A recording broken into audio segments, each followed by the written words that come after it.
దేవుని నామమునకు మహిమ కలుగును గాక. ఈ వీడియోలో మనం ఒక మాదిరిగా తీసుకుందాం.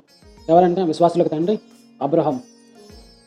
ఈయన పెట్టిన విశ్వాసం ఎట్టిదంటే అందరికంటే గొప్ప విశ్వాసం ఆయన పెట్టి ఉన్నాడు. బైబిల్ గ్రంథంలో చూసినట్లయితే అందరికంటే గొప్ప విశ్వాసం అబ్రహాం తండ్రి పెట్టి ఉన్నాడు.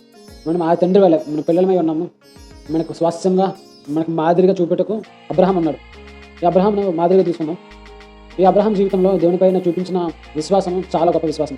ఏ విధంగా అంటే అబ్రహాము నీ స్వదేశాన్ని విడిచి నా వెంబడి నీకు స్వాస్థ్యంగా చేయబో ప్రదేశానికి తీసుకుని వెళ్తాను అంటే దేవుని పైన ఆ మాట ఆ స్వరం పైన విశ్వాసం కలిగి తన తల్లిని తన తండ్రిని తన సొంత ప్రదేశాన్ని విడిచి ఏం జరుగుతుంది ఎక్కడికి వెళ్తానో ఏం తెలియని ప్రదేశానికి దేవుని మాట పైన దేవుని స్వరం పైన విశ్వాసం చూపించి ఆ మాదిరిగా తన కుటుంబం అంతయు ఆ మార్గంలో వెళ్తూ ఉంటారు. దేవుని మార్గంలో వెళ్తూ ఉంటారు.